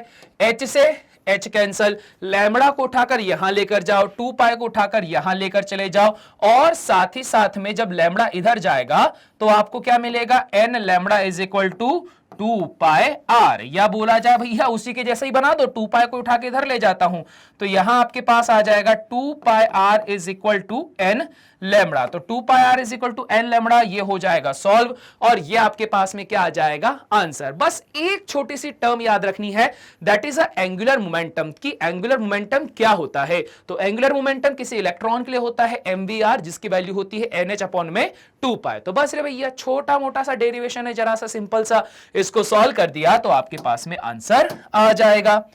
ठीक है जी, चलिए अगला क्वेश्चन बोलता है, what transition in the hydrogen spectrum would have the same wavelength. Okay भाई साहब, कौन सा ऐसा ट्रांजिशन होगा हाइड्रोजन स्पेक्ट्रम में जिसके अंदर सेम वेवलेंथ होगी as the Balmer transition 4 to n of helium spectrum. ठीक है, 4 से 2 के हीलियम स्पेक्ट्रम में कौन सी यहां पे वैल्यू होगी, ये पूछा गया है। अब भाई साहब देखो, वैसे ये भी आपके पास में इजी होने वाला है। सबसे पहले क्या बोला गया है, ट्रांजिशन बोला है hydrogen spectrum would have the same wavelength, ठीक है, as the Balmer transition of He positive. अच्छा, एनर्जी वाला कॉन्सेप्ट आप लोग को याद है ना, कि हाइड्रोजन स्पेक्ट्रम में यहां पर क्या वैल्यू हो जाती है। अगर आप लोगों को याद होगा तो यहां पर आपके पास में जो एनर्जी का फॉर्मूला होता है वो होता है En is equal to minus का 13.6 इलेक्ट्रॉन वोल्ट, 13.6 इलेक्ट्रॉन वोल्ट, और साथ ही साथ में क्या आता है Z square by N square. ये आपके पास में आंसर आ जाता है। अगर आप बात करते हो हीलियम के स्पेक्ट्रम की, तो हीलियम की बात की जाए तो इसका एटॉमिक नंबर होता है 2, और स्पेक्ट्रम में कहां से कहां तक आना है, इसको 4th ऑर्बिट से 2nd ऑर्बिट तक आना है। और क्या चीज आप लोगों को यहां पर कंपेयर करनी है, यहां पर कंपेयर करनी है वेवलेंथ, जो कि ऑब्वियस बात है वेव नंबर से निकलेगी। Wave number is equal to क्या हो जाता है, ये हो जाता है हमारे पास में 1 upon lambda is equal to क्या आ जाएगा, रिडबर्ग कांस्टेंट RH, और साथ ही साथ में यहां पर आपके पास एटॉमिक नंबर आ जाएगा Z स्क्वायर, अंदर की तरफ बचेगा 1 अपॉन में फाइनल वाला ऑर्बिट माइनस जो इनिशियल वाला आपके पास में ऑर्बिट होता है, ठीक है, इसका स्क्वायर, है ना, ये वाली वैल्यू बच जाएगी। तो बस कुछ नहीं करना है, अब इसी वैल्यू के बेसिस पर पहले मैं हाइड्रोजन को प्लेस करूंगा, और सेम इसी वैल्यू के बेसिस पर मैं हीलियम के आयन को भी प्लेस कर दूंगा। ठीक है, अब देखो, पहले हम लोग यहां पर हीलियम की बात कर लेते हैं, क्योंकि इसी की वैल्यू आपके पास में ट्रांजिशन के दे के रखी हुई है। तो हम यहां पर बात करते हैं कि भैया He पॉजिटिव में अगर इनिशियल और फाइनल स्टेट की बात की जाए तो हम यहां पर ये बोलेंगे कि इनिशियली ये कहां होगा 4th ऑर्बिट पे, परंतु फाइनली ये कहां जंप कर जाएगा 2nd ऑर्बिट पे। अब देखो, इसी के बेसिस पर आप सॉल्व करते हो तो आपको जो वेवलेंथ मिलेगी वो मिलेगी 1 upon lambda which is equal to Rydberg constant RH, और यहां पर क्या आ जाएगा 2 का स्क्वायर, क्योंकि हीलियम का एटॉमिक नंबर होता है आपके पास में 2, और सेम उसी तरह से फाइनल आपके पास में आ जाएगा 2 का स्क्वायर माइनस यहां पर क्या आ जाएगा 1/4 का स्क्वायर आ जाएगा। और सॉल्व कर देना भाई साहब, तो यहां पर आपके पास में आएगा 1/λ इज इक्वल टू आ जाएगा मेरे पास में 4 इंटू रिडबर्ग कांस्टेंट, और यहां पर आ जाएगा 1/4 आएगा, और 1 कितना आ जाएगा 4 चौक 16 आ जाएगा। ठीक है, जब सॉल्व कर दोगे तो आपके पास में यहां पर आ जाएगा 16 एलसीएम, और ऊपर आ जाएगा 4 - 1 जो कि अल्टीमेटली 3 बनाएगा। 4 से 16 4 टाइम पे चला जाएगा, तो जो वेवलेंथ आएगी आपके पास में 1/λ वो आएगी Rydberg constant RH multiplied bye कितना आएगा ये आ जाएगा 3/4। तो वेवलेंथ कितनी आ जाएगी, ये आ जाएगी 4/3 इंटू रिडबर्ग कांस्टेंट RH। ठीक है, अच्छा इसको चाहो तो पलटाओ मत, अभी पलटा दोगे तो भैया फिर आप कंपैरिजन नहीं कर पाओगे क्योंकि हाइड्रोजन से भी इसको कंपेयर करना है ना, तो ये वाली कहानी हो जाएगी। अब ध्यान रखना, यहां पर जो आपने फॉर्मूला अप्लाई करके रखा हुआ था उस फॉर्मूले की बेसिस पे आपके पास में वेवलेंथ या फिर वेव नंबर इस तरह से आके रखी गई है। सेम इसी तरह से अगर आप बात करते हो हाइड्रोजन के अंदर, तो हाइड्रोजन के अंदर फॉर्मूला क्या होना चाहिए, ये होना चाहिए आपके पास में 1/λ is equal to Rydberg constant RH।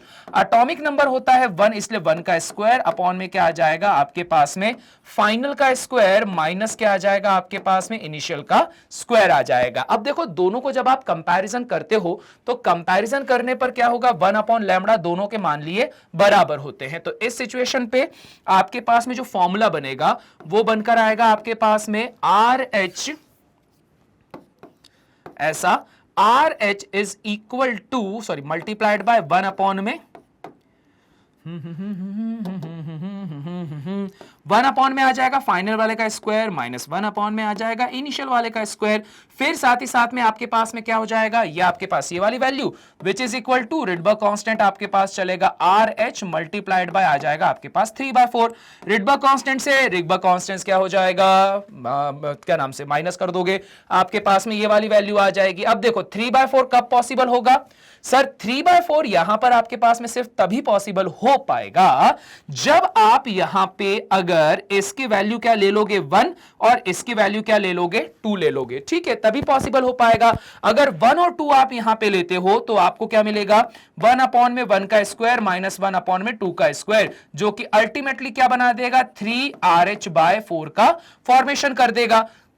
तो आप क्या बोल सकते हो कि सर अगर मैं बात करता हूं हीलियम की, तो जहां हीलियम में 4 से 2 पर ट्रांजिशन हो रहा था, उसी तरह से अगर मैं बात करता हूं हाइड्रोजन की तो ट्रांजिशन 2 से कहां पर हो जाएगा 1 पर हो जाएगा। तो इसको थोड़ा सा अच्छे से लिख देता हूं, हाइड्रोजन में जो ट्रांजिशन होगा इनिशियल पोजीशन होगी इसमें 2 और जो फाइनल पोजीशन होगी ऑर्बिट की वो क्या होने वाली है आपके पास में 1 होने वाली है। तो बस रे भाई फॉर्मूला सेम है, पर जो लफड़ा यहां पर आया है वो आया है कंपैरिजन करने में। कंपैरिजन करोगे तभी जाके आपके पास में आंसर निकलकर आ जाएगा। ठीक है जी, चलिए बात कर लेते हैं क्वेश्चन नंबर 34 पे। क्वेश्चन नंबर 34 बोलता है कि calculate the energy required to पजेस He पॉजिटिव से He2 पॉजिटिव बना दिया, मतलब आपने यहां से यहां पर लाने में एक इलेक्ट्रॉन का एक्सचेंज करके रखा है। ठीक है, तो the ionisation energy of the hydrogen atom in the ground state is like this. तो यहां पर इसकी वैल्यू को बताना है। ठीक है भाई साहब, इजी है रे, बहुत बहुत बहुत इजी है। देखो ग्राउंड स्टेट पर जो एनर्जी देके रखे इसका मतलब क्या होता है, अगर आप हाइड्रोजन की बात करते हो तो बेसिकली यहां पर यह बताया गया है कि हाइड्रोजन की ग्राउंड स्टेट पर जो एनर्जी है दैट इज 2.18 इंटू 10⁻⁻18। यहां पर z का स्क्वायर भी 1 है और यहां पर n का स्क्वायर भी क्या होना चाहिए 1 होना चाहिए। मतलब कुछ नहीं है, वही तुम लोगों ने लगाया तो वही बेसिक फॉर्मूला है, और साथ ही साथ में ये भी ध्यान रखना ये माइनस में आता, पता नहीं यहां नहीं देके रखा होगा पर माइनस में आता है। तो आपके पास में जो एनर्जी वाला फॉर्मूला होता है ना वो होता है माइनस का 2.18 इंटू 10⁻⁻18 जूल, और आता है आपके पास में z²/n²। तो ये आपके पास में मेजर फॉर्मूला होता है एनर्जी को फाइंड आउट करने के लिए। उसने बोला कि अगर हाइड्रोजन होता तो वैसे माइनस का है, याद रखना। तो आपके पास में हाइड्रोजन की एनर्जी कितनी आती, माइनस का 2.18, ये वाली वैल्यू आ जाती। इसी कंपैरिजन से इसने बोल के रखा है अगर हीलियम अपना एक इलेक्ट्रॉन क्या कर देता है, इस तरह से बाहर निकालकर खुद को आयोनाइज कर देता है, तो क्या एनर्जी का अमाउंट होगा? अरे भैया बहुत आसान है, बहुत बहुत बहुत आसान है। ध्यान दो, जब कभी भी हम बात करते हैं आयोनाइजेशन की, तो इस आयोनाइजेशन के अंदर कृपया इस बात का ध्यान दें, खास करके जब ये ग्राउंड स्टेट वगैरह की बात की जाती है, तो आयोनाइजेशन एनर्जी का मतलब ये होता है कि हम लोग इसे क्या करते हैं, जब इलेक्ट्रॉन को बाहर निकालते हैं तो उसको कहां खींच के फेंक देंगे, इंफिनिटी पर। और आपके पास में जब बात की जाएगा कि हीलियम है, तो हीलियम के अंदर जो ऑर्बिट होता है वो कितना हो जाएगा आपके पास में, फर्स्ट वाला ऑर्बिट हो जाएगा। तो बस रे भाई यही वाला फॉर्मूला तो रखना होगा। जब आप इस फॉर्मूले को सॉल्व करोगे तो फॉर्मूला आपके पास में क्या बनता है, ये बनता है एनर्जी इज इक्वल टू, यहां आ जाएगा माइनस की जगह प्लस का 2.18 10 टू द पावर माइनस का 18, और अगर हाइड्रोजन है तो जेड का स्क्वायर कितना हो जाएगा हमारे पास में 1, तो यहां पर आ गया 1 का स्क्वायर अपॉन में फॉर्मूला क्या होता है मेरे पास में, जब भी एनर्जी में इस तरह से ट्रांजिशन स्टेट निकालना होता है तो फॉर्मूला होता है हमारे पास में 1 अपॉन में जो फाइनल वाला होता है उसका स्क्वायर, दैट इज 1/1 का स्क्वायर माइनस क्या होगा 1 अपॉन इंफिनिटी का स्क्वायर। क्यों? क्योंकि जब कभी भी आप इस तरह से एनर्जी निकालने की बात करते हो या आयोनाइजेशन एनर्जी की बात करते हो तो इलेक्ट्रॉन इंफिनिटी पे गया, पर यहां पर जो एनर्जी देके रखी होती है वो क्या है कि इंफिनिटी से फर्स्ट ऑर्बिट तक खींच कर लाने में कितनी एनर्जी जा रही है, तो वो ये जा रही है 1 अपॉन इंफिनिटी क्या हो जाएगा भाई साहब आपके पास में 0। तो जो एनर्जी होगी हीलियम के लिए, वो हीलियम के लिए एनर्जी कितनी हो जाएगी, खास करके कौन सा वाला हीलियम, He2 पॉजिटिव बनाने के लिए, तो ये वाली की वैल्यू जो आपके पास में होगी वो होगी प्लस का 2.18 into 10 to the power minus का 18 जूल्स। ठीक है, ये आपके पास में आंसर आ जाएगा। और बात सही भी तो है, ठीक है भाई साहब, क्या है ये वाली बात, अच्छा 2 पॉजिटिव नहीं, इसको 1 पॉजिटिव लिखना, ये एनर्जी है He पॉजिटिव के लिए। बात यहां पर क्यों कहा जाता है, क्योंकि चाहे मैं बात करता हूं यहां पर He पॉजिटिव की या फिर बात करता हूं हाइड्रोजन की, तो they both are 1 electron system. ठीक है, ये क्या है हमारे पास में एक इलेक्ट्रॉन वाले सिस्टम है, जिसके तहत आप यहां पे इन दोनों के रिगार्डिंग बोल सकते हो कि भैया दोनों के अंदर एनर्जी का अमाउंट क्या होने वाला है, सेम होने वाला है। तो बस इजी, ये हो गया आपके पास में क्वेश्चन नंबर 34 डन। ठीक है जी, चलिए क्वेश्चन नंबर 35 पे बात कर लेते हैं, जहां पर क्वेश्चन ये बोलता है कि अगर diameter of a carbon atom, okay ji, अगर मैं बात करता हूं कार्बन के एटम का डायमीटर तो वो है 0.5 नैनोमीटर। जब इसको सॉल्व कर दिया तो 0.15 नैनो का मतलब कितना होता है 10 टू द पावर माइनस का 9, तो डायामीटर जो निकल कर आ गया वो है 0.15 10 to the power minus 9 metre. Calculate the number of carbon atom, okay ji, क्या करना है यहां पर, calculate number of carbon atoms, ये आपको फाइंड आउट करना है। और ये बोलता है which can be placed side by side in a straight line across the length of 20 centimetre. Okay जी, ओके जी, ओके, ठीक है। क्वेश्चन अच्छा है। क्वेश्चन क्या समझाता है, क्वेश्चन ये समझाता है कि भाई साहब अगर किसी कार्बन की डायमीटर, कार्बन के एटम की डायमीटर जो है 0.15 नैनोमीटर है और ऐसे कार्बन के एटम को साइड बाय साइड आपने इस तरह से रख दिया, तो इस तरह से रखते हुए अगर इसने माना कि जो डिस्टेंस ट्रेवल करी है ना यहां से यहां तक की, या जो लेंथ आई है, जब इसको क्या करा एक के बगल में एक रखना चालू कर दिया, तो यहां पर जो लेंथ निकल कर आई थी वो आई है 20 सेंटीमीटर। तो क्वेश्चन ये पूछा गया है कि इस 20 सेंटीमीटर में कार्बन के कितने एटम यहां पे रखे गए हैं। और भैया बहुत ईजी है, बहुत बहुत बहुत ही ज्यादा इजी है। क्या हो जाएगा, यहां पे हम लोग बात कर लेंगे कि भाई साहब अगर मुझे बताना है कि नंबर ऑफ कार्बन एटम कितने होंगे, तो वो क्या होगा, इस 20 सेंटीमीटर की लेंथ में से अगर हम लोग डिवाइड करवा देते, सॉरी, इस 20 सेंटीमीटर लेंथ वाले जो आपके पास में ये वैल्यू है ना, इसको अगर डिवाइड कर देते हैं एक कार्बन के लेंथ से। कार्बन की लेंथ मतलब क्या, जो इस कार्बन का डायामीटर होगा, अगर एक डायामीटर से क्या कर देते हैं, इसको उड़ा देते हैं, तो हमारा आंसर आ जाएगा। भाई देखो बहुत इजी है, आपके पास में टोटल कितना है 20 सेंटीमीटर की लेंथ। एक कार्बन की डायमीटर की बात करते हैं तो ये उस एक कार्बन के एटम की क्या हो जाएगी, लेंथ, जो कि कितनी है 0.15 इंटू 10⁻⁻⁹ मीटर। अब देखो यूनिट अलग अलग है, ऊपर सेंटीमीटर है नीचे मीटर है, तो इसको कन्वर्ट करना पड़ेगा। कैसे कन्वर्जन होगा भाई साहब, कन्वर्जन होगा 1 मीटर में होते हैं 10⁻² सेंटीमीटर। तो जहां आप लोगों ने ये लिखकर रखा हुआ है तो ये आ जाएगा 20 divided by 0.15 10⁻⁻⁹ multiplied by 10⁻² centimetre. यहां पे भी सेंटीमीटर, सेंटीमीटर से सेंटीमीटर वाली यूनिट्स यहां पर कैंसल आउट हो जाएगी। सॉल्व कर देना, आपके पास में आंसर आ जाएगा। और भी सॉल्व करना चाहो तो कर सकते हो, पॉइंट हटाओगे 2 जीरो ऊपर बढ़ाओगे, अब क्या होते चले जाएगा भाई साहब, ये हो जाएगा मेरे पास 20/15 मल्टीप्लाइड बाय, ऊपर है 10⁻², यहां पर ऊपर वाले 10⁻² से नीचे वाला 10⁻² कैंसल, 10⁻⁻⁹ ऊपर जाके, सॉरी 9 ऊपर जाके 10⁻⁻9 बन जाएगा। और सॉल्व कर दें, 5 तिया 15, 5 चौके 20, तो 4/3 करोगे तो 4/3 में कितना आंसर आता है, 4 टुकड़े करते हैं ना अपन, तो 75% आएगा ना, 25% की 75%। कितना वाला क्वेश्चन है भाई साहब, क्वेश्चन नंबर 35 वाला है ये। तो भैया जी इसके अंदर जो आंसर निकल कर आ रहा है ये 1.33% आ रहा है, 20/0.15 कर रहे हो, ठीक है। हाँ तो सही तो है, 3 चौके 3 से चले जाएगा, एक बार में चले जाएगा, हाँ सही है। 20 डिवाइडेड बाय 4 डिवाइडेड बाय 3 जब आप करोगे तो आंसर निकल कर आ रहा है इसमें 1.33 इंटू 10⁻, ये निकल कर आ रहा है हमारे पास में प्लस का 9 निकल कर आ रहा है, ठीक है भाई साहब। तो ये वाली कहानी होगी, तो बस ये रहा इसका answer 1.33 into 10⁻9।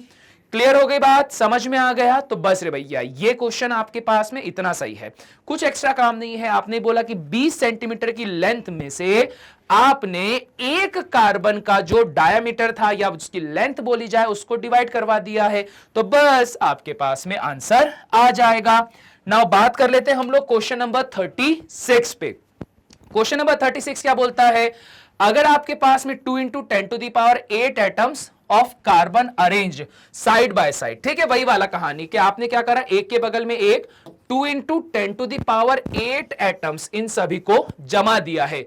Calculate the radius of carbon atom if the length of the arrangement is 2.4 centimetre. Okay ठीक है, जो पिछली बार करा ना इसका जस्ट थोड़ा सा चेंज हो जाएगा। पिछली बार हम लोगों ने क्या करके रखा हुआ था, सॉल्व करने पर था number of carbon atoms is equal to, वहां पर था आपके पास में टोटल लेंथ, ठीक है, अपॉन में क्या था, length of a one carbon atom. उस लेंथ को क्या बोल सकते हो आप, उस लेंथ को बोल सकते हो diameter, diameter of one carbon atom, है ना, ये आप यहां पे बोल सकते हो। अब देखो कितना आसान हो गया, यहां पर डायमीटर ऑफ वन कार्बन को क्या लिख सकते हो आप, यहां पर डीसी, और जो डायमीटर होगा, उसने रेडियस पूछा है ना, तो डायमीटर क्या होता है भाई साहब, रेडियस का जस्ट डबल हो जाता है, तो 2 × radius of the carbon. Total कितनी लेंथ कवर करके रख रहा है, ये कर रहा है 2.4 centimetre. Now divided by number of atoms कितने हैं भाई साहब, नंबर ऑफ एटम्स है हमारे पास में 2 × 10⁸, ये वाली कहानी है। अब क्या हो जाएगा भाई साहब, ये वाला 2 भी नीचे चले जाएगा, तो radius of the carbon atom आ जाएगा, 2 से कर दिया तो आंसर आ जाएगा 1.2, ये आ रहा है 1.2, और ये आ रहा है 1.2, नीचे वाला 10⁸ ऊपर गया तो 10⁻⁻8 आ जाएगा, सेंटीमीटर चलता रहेगा। इसके बाद में क्या आ जाएगा, ऊपर से यहां से उतारा है 2 से चले जाएगा कितने टाइम पे, 0.6, पॉइंट हटाया 0 बढ़ाया, ऊपर और आ गया तो कितना आ गया 16 into 10 to the power minus का, सॉरी 16 बोल रहा हूं, 6 into 10 to the power minus का 9 हो जाएगा। तो 6 into 10 to the power minus का 9 क्या आ रहा है भाई साहब आपके पास में सेंटीमीटर आ रहा है। अब ये आपके ऊपर है कि इसको आप कैसे कन्वर्ट करना चाहो, थोड़ा सा कन्वर्जन भी सिखा ही देता हूं यहां पे। देखो भाई साहब, 1 सेंटीमीटर में 10 टू दी पावर माइनस का क्या होता है, ये मीटर होता है। ठीक है, 1 मीटर में 100 सेंटीमीटर, तो 1 सेंटीमीटर में 10 टू दी पावर माइनस का 2 मीटर हो जाएगा। अब चाहो तो उस आंसर को आप ऐसा कन्वर्ट कर सकते हो, 6 into 10 to the power minus का 9 multiplied by 10 to the power minus का 2 मीटर। यह आपने कहानी बना दी।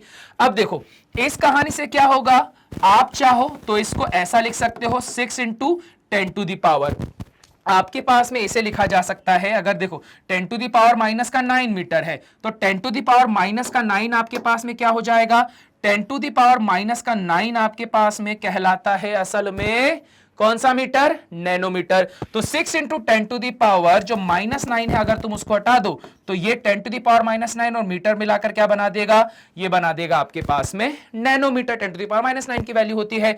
या फिर चाहो अगर इसको आपको कन्वर्ट करना रहता है एमस्ट्रॉन्ग पे, तो एमस्ट्रॉन्ग पे भी कर सकते हो, क्योंकि आपके पास में 1 angstrom is equal to 10 to the power minus का 10 मीटर होता है। तो यहां पर भी बना दो इसको, तो ये आ जाएगा 6 इंटू 10 टू दी पावर -1, और यहां पर क्या आ जाएगा आपके पास में एमस्ट्रॉन्ग आ जाएगा। पिकोमीटर चाहो पिकोमीटर भी बना सकते हो भैया, बहुत सारी चीजें आप इसके साथ में कर सकते हो, कोई भी ऐसे लफड़े वाली बात नहीं है। बस ध्यान रखना कि आंसर आपके पास किस में पूछा जा रहा है। अगर आपके पास में सेंटीमीटर में पूछा गया है तो दैट इज द आंसर, और अगर आपके पास में नैनोमीटर में पूछ के रखा है तो this is the answer, and Armstrong में पूछ के रखा है तो this is the answer.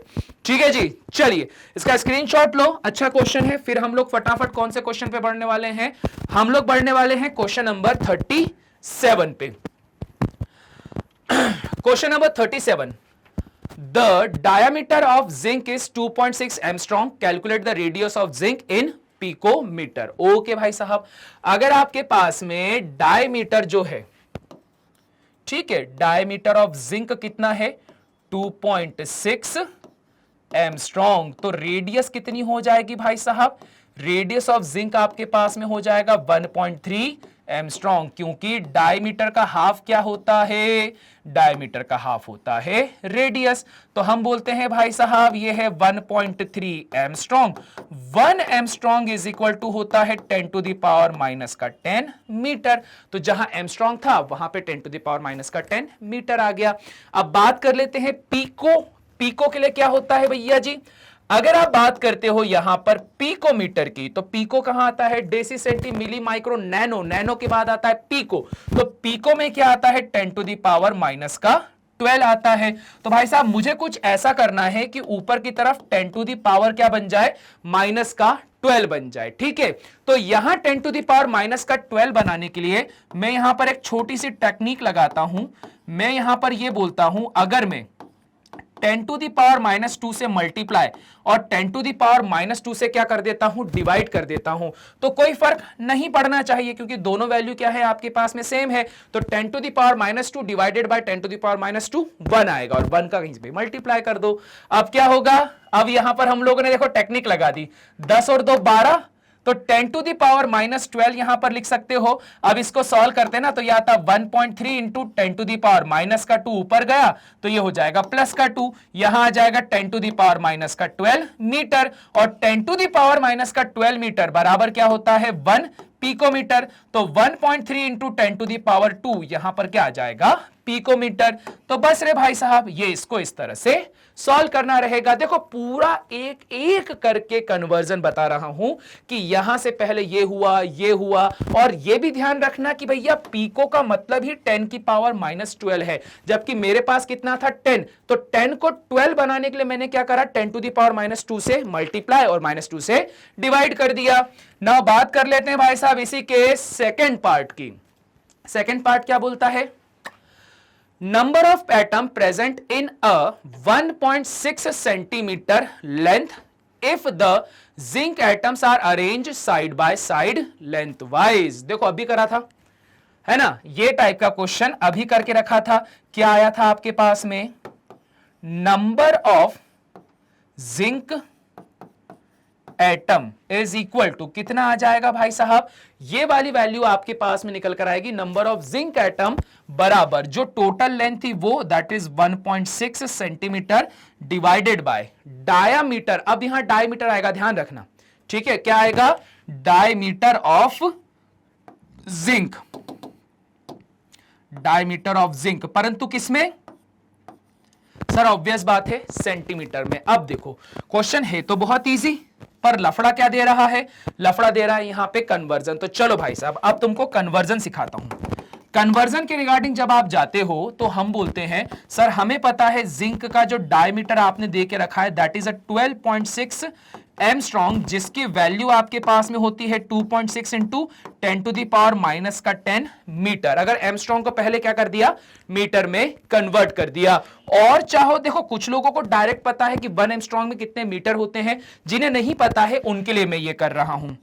1 metre में कितने सेंटीमीटर होते हैं भाई साहब, 1 मीटर में आपके पास होते हैं कितने, 100 centimetre, that means 10 to the power 2 centimetre. तो जहां मीटर लिखा है वहां पर आप क्या रख सकते हो भाई साहब, वहां पर आप यहां पे 10 टू द पावर 2 सेंटीमीटर रख सकते हो। So diameter of zinc is equal to कितना हो जाएगा, 2.6 इंटू कितना आ रहा है, 10 टू द पावर माइनस का 10 ऑलरेडी चल रहा है, और सेंटीमीटर को मीटर में कन्वर्ट कर रहे हैं, सॉरी मीटर को सेंटीमीटर में कन्वर्ट कर रहे हैं, तो क्या आ जाएगा, 1 मीटर की जगह 10 टू द पावर 2 सेंटीमीटर। और अगर मैं यहां पे जिंक को लगा देता हूं तो 2.6 into 10 to the power minus का 8 आ जाएगा। और यूनिट किस में कन्वर्ट हो चुकी है सर, यूनिट कन्वर्ट हो चुकी है मेरे पास में सेंटीमीटर में। तो बस रे भाई कितना इजी हो गया। तो आंसर कितना आएगा, 1.6 सेंटीमीटर डिवाइडेड बाय आएगा आपके पास में 2.6 into 10 to the power minus का 8 सेंटीमीटर, सेंटीमीटर से सेंटीमीटर कैंसल। तो 1.6 डिवाइडेड बाय 2.6 यहां आ जाएगा 10 टू द पावर प्लस का 8। पॉइंट से पॉइंट हटाओ, 16 डिवाइडेड बाय 26, तो ये हो जाएगा 26, यहां से करना है 16 को डिवाइड, पॉइंट लगाया, 0 बढ़ाया, तो आपके पास में कितनी बार में चला जाएगा,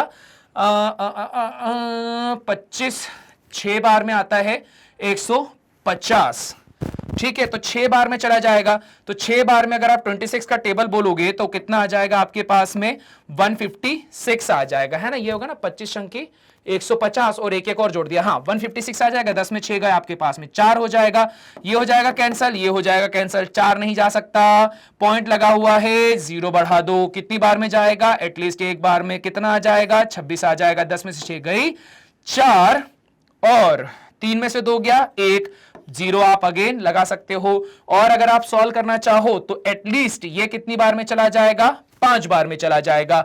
तो आंसर आपके पास में कितना आ जाएगा, आंसर आ जाएगा आपके पास में 0.615 into 10 to the power plus का 8, ये वाली कहानी आ जाएगी। अब चाहो तो इसको साइंटिफिक नोटेशन पे लाने के लिए क्या करना रहेगा, राइट हैंड साइड पर एक 0 को शिफ्ट करना पड़ेगा। जैसे ही राइट हैंड साइड पर एक 0 को शिफ्ट करा, आंसर आया आपके पास में 6.15 into 10 to the power plus का 7, क्योंकि एक राइट में शिफ्ट करने पर आपके पास में जो पावर होती है उसमें से -1 हो जाएगा।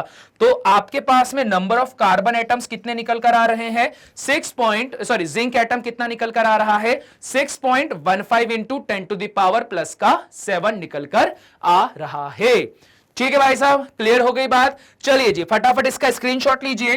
फटाफट हम लोग 37 क्वेश्चन पे आ चुके हैं। 3 क्वेश्चन हमारे पास में और हैं, जहां पर ये 3 क्वेश्चन और हो जाएंगे तो ये वाला पार्ट आपका खत्म हो जाएगा, जहां हम लोग 21 से लेकर 40 क्वेश्चन तक देख रहे हैं।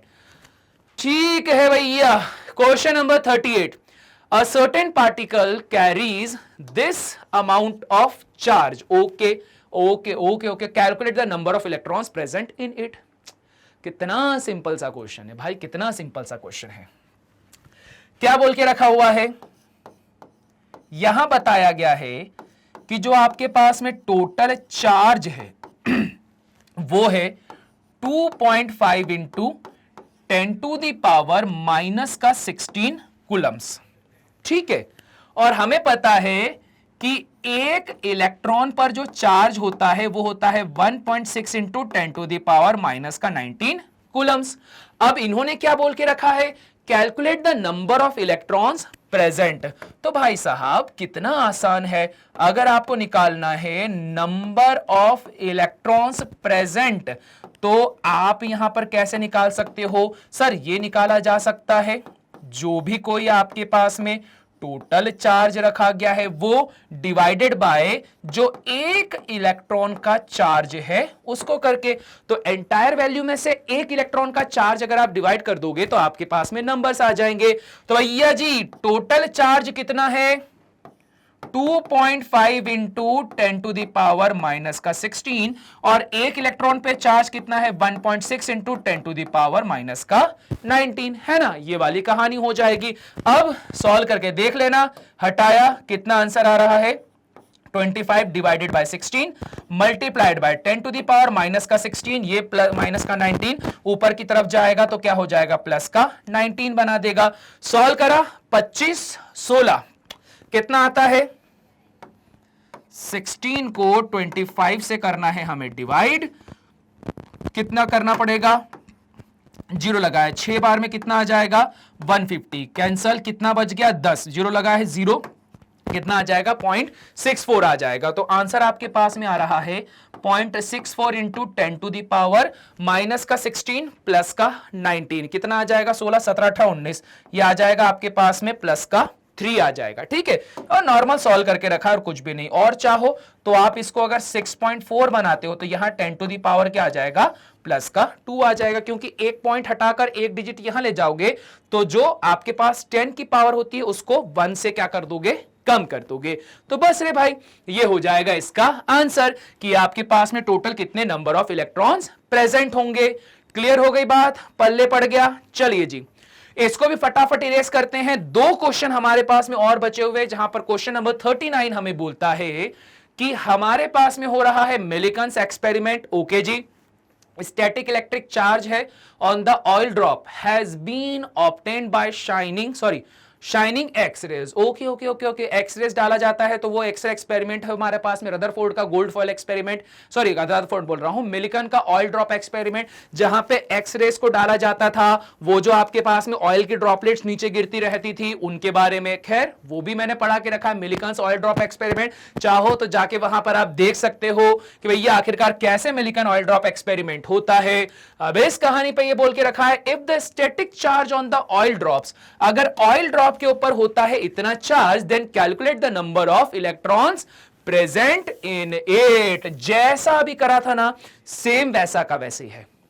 ऑयल ड्रॉप के ऊपर, अच्छा आपको क्या निकालना है, नंबर ऑफ इलेक्ट्रॉन्स ये निकालना है।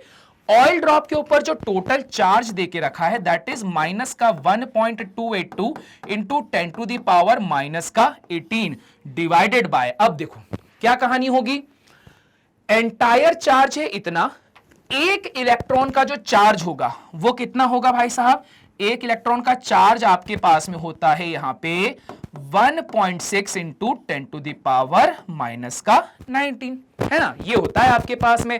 क्या हो जाएगा भाई साहब जब इसको आप सॉल्व करें, अच्छा इलेक्ट्रॉन के ऊपर चार्ज भी कितना होता है नेगेटिव, नेगेटिव से negative cancel, 1.282 divided by 1.6 10 to the power minus का 18 ऊपर जाएगा तो 10 to the power minus 18 plus हो जाएगा, तो 10 टू द पावर क्या आ जाएगा आपके पास में, 10 टू द पावर आएगा प्लस का 1, और बस इसको कर देना है सॉल्व, जो कि मैं नहीं करवाऊंगा, ये तुम लोग को खुद को सॉल्व करना और आंसर बताना है इसका। चलो भाई साहब क्वेश्चन नंबर 39 आपके पास में हो चुका है डन। अब बात कर लेते हैं क्वेश्चन नंबर 40 पे। क्वेश्चन नंबर 40 बोलता है कि Rutherford experiment generally the thin foil of heavy atoms like gold है, platinum etc. have been used to be bombarded by the alpha particles. If the thin foil of light atoms like aluminum etc. is used, what difference would be observed from the above result? Okay जी, okay. यहां पर यह कहानी बता के रखी गई है कि रदरफोर्ड एक्सपेरिमेंट जो आपके पास में जनरली गोल्ड और प्लेटिनियम के ऊपर बताया गया था, तो have been used to bombard by the alpha particle the thin foil of light atoms like aluminium etcetera is used. तो क्या कहानी होती है, तो भाई साहब इस प्रश्न का उत्तर आप लोगों को बहुत ही आसानी से मिल जाएगा। यहां नहीं बताऊंगा, क्योंकि यहां थोड़ी देर के लिए मैं दूसरे वीडियो पे भी एंगेजमेंट बढ़ाऊंगा, क्योंकि दूसरा एक वीडियो मैंने बना के रखा है स्पेसिफिकली रदरफोर्ड के इसी एक्सपेरिमेंट के ऊपर, जहां पर मैंने पूरी कहानी बता के रखी हुई है कि आखिरकार रदरफोर्ड एक्सपेरिमेंट किस तरह से होता है, किस तरह से इलेक्ट्रॉनों को यहां पे ट्रेस किया गया, किस तरह से आपके पास में अल्फा पार्टिकल सीधे निकल गए जो इलेक्ट्रॉनों के होने का वो बताते थे, अस्तित्व बताते थे। तो वो सारी बातें उसके अंदर मैंने बता के रखी है, उसकी लिंक मैं यहां पर प्रोवाइड करवा दूंगा या आई बटन पे प्रोवाइड करवा दूंगा। एक बार जाके उस वीडियो को आप जरूर देख लेना, आप लोगों के सारे डाउट क्लियर हो जाएंगे। ठीक है जी, चलिए, तो इसी बात के साथ में हमारा लेक्चर हो चुका है यहां पे एंड, और यहां पे ये पार्ट 2 एंड हो चुका है, जहां पर हम लोगों ने क्वेश्चन नंबर 21 से क्वेश्चन नंबर 40 को देख के रखा हुआ है। नाउ इसी बात पे ही अब हम कर देते हैं इस वीडियो को एंड। अगर आपको वीडियो अच्छा लगा तो लाइक कीजिए, चैनल को सब्सक्राइब कीजिए, साथ ही साथ में शेयर कर दीजिए सभी अपने दोस्तों के साथ में। ठीक है जी, मैं मिलता हूं आप सभी को नेक्स्ट वीडियो में, तब तक के लिए सभी को टाटा बाय बाय।